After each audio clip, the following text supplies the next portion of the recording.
Hello guys, आज हम पढ़ेंगे स्टमक। एक बार फिर से स्वागत है मैं यूट्यूब चैनल में मंत्रा स्टडीज़ में। गाइस, इसके पहले हमने पढ़ा था ईसोफेगस क्या होता है। ईसोफेगस हमने देखा था। अब ये लेक्चर में हम देखेंगे स्टमक। स्टमक को आयुर्वेद का पेट में, अब आयुर्वेदा में आमाशय भी बोलते हैं। स्टमक क्या होता है, कैसे होता है, देखिए guys. Stomach is also called as a gaster. Stomach को गैस्टर भी बोला जाता है। गैस्टर किस लिए? बिकॉज इसके अंदर अलग अलग गैस्ट्रिक एंजाइम्स होते हैं, इसके लिए इसको गैस्टर भी बोला जाता है। It act as a food reservoir. ये फूड रिजर्वियर का भी काम करता है। इसकी dilated part of digestive system, और ये जो हमारे डाइजेस्टिव सिस्टम होता है ये इसका डायलेटेड पार्ट होता है। और ये कहाँ पे लाइज करता है? It lies between oesophagus and duodenum. It lies between oesophagus and duodenum. फिर स्टमक जो होता है ये मस्कुलर बैग जैसा होता है, उसकी तरह होता है, और फॉर्म करता है widest part of digestive tube, और हमारे डाइजेस्टिव ट्यूब का वाइडेस्ट पार्ट फॉर्म करता है। फिर जो अपर पार्ट ऑफ स्टमक जो होता है वो अटैच होता है अटैच टू द इसके लोअर पार्ट ऑफ इसोफेगस से, और जो लोअर पार्ट होता है वो उसके जब ना इंटेस्टाइन का जो डुओडेनम का जो पार्ट होता है उससे अटैच होता है हमारा स्टमक। फिर उसके बाद इसके अंदर जो एसिडिक मीडियम होते हैं ड्यू टू गैस्ट्रिक एंजाइम्स, जो एसिडिक मीडियम होते हैं वो गैस्ट्रिक एंजाइम की वजह से होते हैं।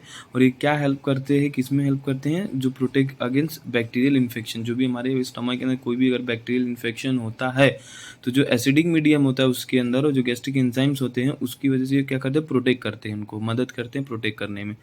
इसके अंदर फिर लेयर आते हैं, देखते हैं mucosal layer of stomach. Mucosal layer जो होती है स्टमक के अंदर, वो क्या करती है? एक सीक्रेट करती है एक हार्मोन जिसका नाम होता है गैस्ट्रिन। तो गैस्ट्रिन क्या करता है गाइड? वो रेगुलेट करता है किसको? सिक्रीशन ऑफ HCl के, और पेप्सिन के सिक्रीशन को क्या करता है?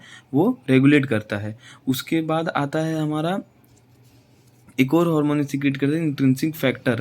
और भी एक चीज़ सीक्रेट करता है जिसको हम इंट्रिंसिक फैक्टर बोलते हैं, which help in absorption of vitamin B12 by small intestine. मतलब जो इंट्रिंसिक फैक्टर होता है वो क्या करता है? मतलब इंट्रिंसिक मतलब इंटरनली क्या करता है कि जो एब्जॉर्प्शन होता है इंटेस्टाइन का B12, विटामिन B12 जो होता है वो हेल्प करता है एब्जॉर्प्शन ऑफ विटामिन B12 किसके अंदर? इंटेस्टाइन के अंदर। उसके बाद हम देखते हैं interior part of stomach. Interior part of stomach मतलब इसके इंटरनल पार्ट क्या क्या है स्टमक के? तो इनर पार्ट में सबसे पहले आता है म्यूकोसा, आता है सब म्यूकोसा, आता है मस्कुलरिस, आता है मस्कुलरिस है गाइस, मस्कुलरिस और सीरोसा। सीरोसा या फिर सीरस कोट भी बोलते हैं, जो आउटर लेयर होता है उसका। तो अभी मस्कुलरिस के जो है वो 3 पार्ट होते हैं। कौन कौन से? लॉन्जिट्यूडनल होता है, सर्कुलर पार्ट होता है, ऑब्लिक पार्ट होता है। ऑब्लिक जो होता है सबसे डीपेस्ट पार्ट होता है इसके अंदर का, मस्कुलरिस के अंदर का। और फिर उसके बाद जो फूड होता है ऑन एन एवरेज, फूड जो होता है रिटेन होता है, रिटेन होता है स्टमक के अंदर, रिटेन होता है कितने? 3 to 4 आवर्स के अंदर। अब इसका लोकेशन देखते हैं। The stomach lies obliquely in the upper part and left part of the abdomen. मतलब ये अपर पार्ट और लेफ्ट पार्ट जो होता है हमारे एब्डोमेन के अंदर वो ओब्लिकली मतलब डीपली वहाँ पे लाई करता है ये।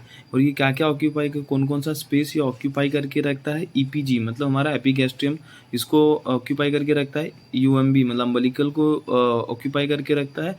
और LH मतलब लेफ्ट हाइपोकॉन्ड्रियम को अप्लाई करके रखता है। ये जो है वो ये हमारे जो ये EPG UMB ये हमारे 9 रीजन्स होते हैं हमारे एब्डोमेन के अंदर। राइट, ये दिखा देता हूँ आप लोगों को। ये देखिए ये हमारे 9 रीजन है, 9 रीजन ऑफ एब्डोमेन। तो जिसे राइट जोन, मीडियन और लेफ्ट जोन।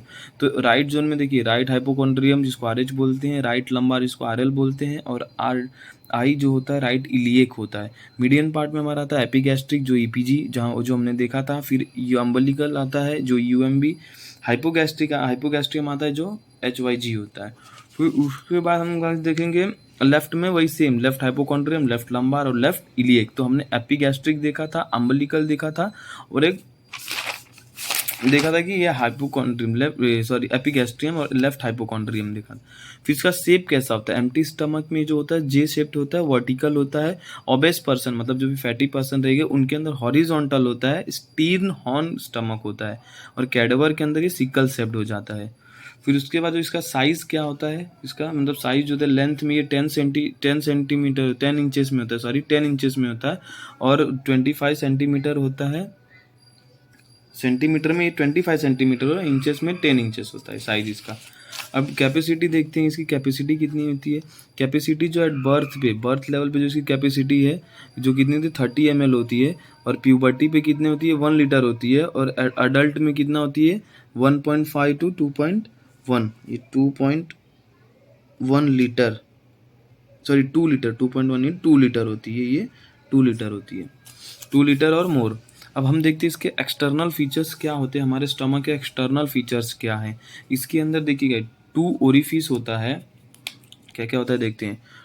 2 ओरिफिस होता है, 2 कर्वेचर्स होते हैं, 2 सरफेस होता है, 2 नॉच भी होते हैं इसके अंदर और 2 इसके पार्ट होते हैं। तो अब हम देखते हैं 2 ओरिफिस। ओरिफिस मतलब इसके जो ओपनिंग्स होते हैं, इसके जो ओपनिंग्स होते हैं, ओरिफिस मतलब होता है ओपनिंग्स ऑफ स्टमक। तो कहाँ कहाँ से देते, कार्डिक ओरिफिस होता है, पाइलोरिक ओरिफिस होता है। उसका 2 कर्वेचर होते हैं, लेसर कर्वेचर और ग्रेटर कर्वेचर। 2 सरफेस होते हैं, एंटीरियर सुपीरियर सरफेस या फिर इसको एंटीरियर सरफेस भी बोलते हैं। ये फेसेस फॉरवर्ड एंड अपवर्ड, इनका जो फेस मतलब जो रहता है फॉरवर्ड और अपवर्ड में रहता है डायरेक्शन इनका। पोस्टीरियर इन्फीरियर होता है, जिसको पोस्टीरियर सरफेस बोलते हैं, जो होता है फेसेस इसका बैकवर्ड और डाउनवर्ड। इसके बाद गाइस इसके 2 नॉच होते हैं, 2 नॉच, कार्डियक नॉच होता है और एंगुलर नॉच होता है, और इसके 2 पार्ट होते हैं, कार्डियक पार्ट और पाइलोरिक पार्ट। अब हम देखते हैं कि कार्डियक ओरिफिस क्या होता है और पाइलोरिक ओरिफिस क्या होता है। कार्डियक ओरिफिस क्या करता है गाइड, ये join by the lower end of oesophagus. ये किससे जॉइंट होता है, जो ईसोफेगस होता है हमारा, ये देखिए ये हमारा कार्डियक ओरिफिस है। तो इसी के इधर से ये हमारा इसे ये ईसोफेगस गया रहता है, ऊपर ईसोफेगस गया ट्रैकिया से कनेक्टेड रहेगा। तो ये कार्डियक होता है जो ईसोफेगस से ज्वाइन करता है लोअर एंड पे ईसोफेगस के।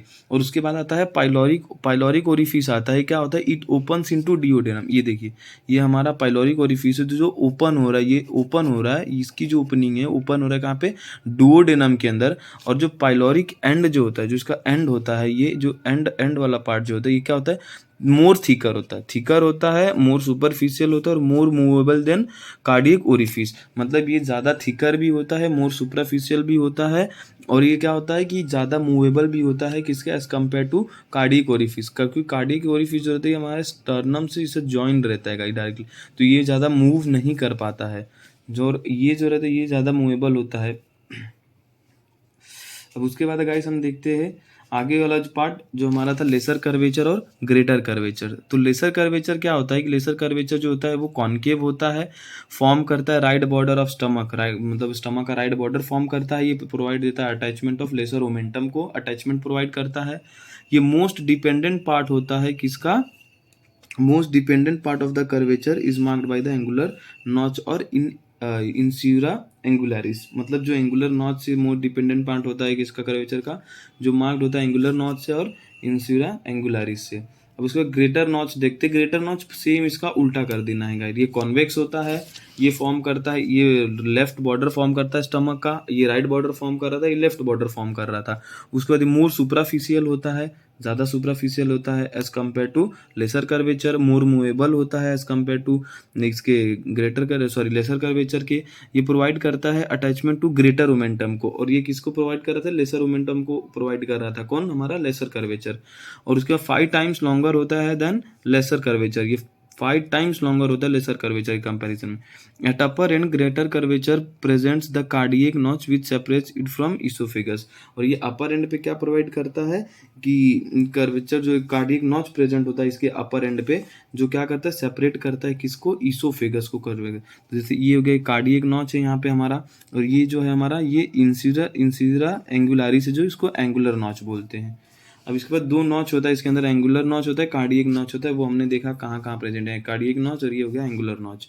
अब इसके बाद हम देखते हैं इसके सब डिवीजन मतलब इसके पार्ट्स कितने, स्टमक के कितने पार्ट्स है, सब डिविजन्स या फिर पार्ट ऑफ स्टमक। तो कार्डियक पार्ट होता है, पाइलोरिक पार्ट होता है। कार्डियक पार्ट में 2 पार्ट है इसका, फंडस और बॉडी, और पाइलोरिक में 2 पार्ट है, पाइलोरिक एंट्रम और पाइलोरिक केनाल। तो अब हम देखते हैं, ये देखिए ये हमारा फंडस है, ये बॉडी है, तो स्टमक है फंडस, और ये फंडस और ये बॉडी, फंडस बॉडी। तो ये क्या है, कार्डियक पार्ट है। ये हमारा एंट्रम है और ये हमारा केनाल है, ये हमारा एंट्रम, ये हमारा कैनाल, जो क्या है पाइलोरिक पार्ट है। फंडस देखते हैं क्या होता है। फंडस जो है ये अपर जो अपर होता है, अपर कॉन्वेक्स होता है फंडस, ये डोम शेप्ड होता है और कॉमनली डिस्टेंडेड विद गैस, मतलब कॉमनली डिस्टेंडेड विद, बिकॉज इसके अंदर मोस्टली क्या गैसेस भरी रहती हैं। जो हमारे फंडस होता है उसके अंदर खाली गैस भरी होती है। और जो बॉडी होती है हमारी, बॉडी देखते हैं जो lies between fundus and pyloric antrum. अभी देखिए ये हमारी बॉडी है, ये हमारा पाइलोरिक एंट्रम है और ये हमारा फंडस है। तो ये पाइलोरिक एंट्रम और फंडस के बीच में क्या प्रेजेंट रहता है, हमारा बॉडी प्रेजेंट रहता है। Gastric gland present in fundus and body of stomach contain 3 type of cell. जो गैस्ट्रिक ग्लैंड होते हैं जो प्रेजेंट होते हैं फंडस के अंदर और बॉडी के क्या कंटेन करते हैं, 3 सेल कंटेन करते हैं। कौन कौन से सेल्स, कौन कौन से 3 सेल होते हैं इनके अंदर के देख लीजिए। एक होता है म्यूकस सेल होता है जो क्या सिक्रीट करता है, secrete mucus secrete, mucus cell मतलब म्यूकस सिक्रीट करता है। उसके बाद देखते हैं पेप्टिक सेल होता है, चीफ सेल या फिर जाइगोमेटिक सेल होता है जो क्या करता है, पेप्सिन एंजाइम सिक्रीट करने में हेल्प करता है। और प्रोटियोलाइटिक एंजाइम सिक्रीट करता है और पेप्सिन एंजाइम सिक्रीट करता है। उसका पैराइटल या फिर ऑक्जेंटिक सेल होता है जो सिक्रीट करता है HCl को और कास्टल इंट्रिंसिक फैक्टर को। ये क्या करता है, हेल्प करता है एब्जॉर्प्शन ऑफ विटामिन B12 किसके अंदर, इन स्मॉल इंटेस्टाइन के अंदर। ये हमने पहले भी देखा था यहाँ पे हमने देखा था कहीं तो कि ये क्या कर रहा था गाइस, कहाँ देखा था, ये हमने यहाँ पे भी देखा था कि एब्जॉर्प्शन के अंदर जो होता है क्या करता है, स्मॉल इंटेस्टाइन के एब्जॉर्प्शन के अंदर क्या करते हैं, जो इंट्रिंसिक फैक्टर होते हैं वो इसके अंदर हेल्प करते हैं गाइस। ठीक है गाइस, अब आगे हम देखते हैं पाइलोरिक एंट्रम क्या होता है। पाइलोरिक एंट्रम जो होता है सेपरेटेड फ्रॉम कैनाल। जो पाइलोरिक एंट्रम होता है उसको कैनाल से क्या होता है, सेपरेटेड किया जाता है किससे, by sulcus, that is intermediate sulcus से। पाइलोरिक एंट्रम जो होता है वो सेपरेटेड होता है किससे, बाय इंटर सल्कस से, जिसका नाम होता है इंटरमीडिएट सल्कस। और उसका पाइलोरिक कैनाल होता है, पाइलोरिक कैनाल कहाँ पे होता है, नियर टू पाइलोरिक ओरिफिस। जो हमारा पाइलोरिक ओरिफिस जो होता है उसके यहाँ पे, ये इधर पे हमारा प्रेजेंट होता है पाइलोरिक ओरिफिस। तो ये क्या होता है कि ये जो नियर टू कहाँ रहता है, पाइलोरिक ओरिफिस रहता है। इसका जो लेंथ होता है जो इसको 25 सेंटीमीटर 2.5 सेंटीमीटर लॉन्ग होता है और ये नैरो एंड ट्यूबुलर होता है। कैसा होता है, नैरो होता है और ट्यूबुलर होता है। बिकॉज एक कैनाल बोला है तो कैनाल मतलब एक कैनाल हमें नाली टाइप रहता है वो। और ये किससे कनेक्टेड होता है, हमारा जो डुओडेनम रहता है इससे कनेक्टेड रहता है ये हमारा पाइलोरिक ओरिफिस। तो आज के लिए गाइस इतना ही। नेक्स्ट लेक्चर में हम देखेंगे कि नेक्स्ट लेक्चर में इसका नेक्स्ट कैसा है, नेक्स्ट पार्ट देखेंगे कि कैसे कैसे। अभी फंडस तो देख लिया हमने, बॉडी देख लिया इसका, पाइलोरिक एंट्रम कैनाल देख लिया। अब आगे हम इसका देखेंगे कैसे इसका अटैचमेंट क्या है, इसके फीचर्स जो भी रहेंगे वो सब हम गाइस नेक्स्ट लेक्चर में। Thank you so much guys. अगर मेरी वीडियो पसंद आई हो तो गाइस प्लीज़ लाइक करना, चैनल को सब्सक्राइब करना। अगर कोई डाउट रहेगा कमेंट सेक्शन में ज़रूर पूछना guys. Thank you so much guys.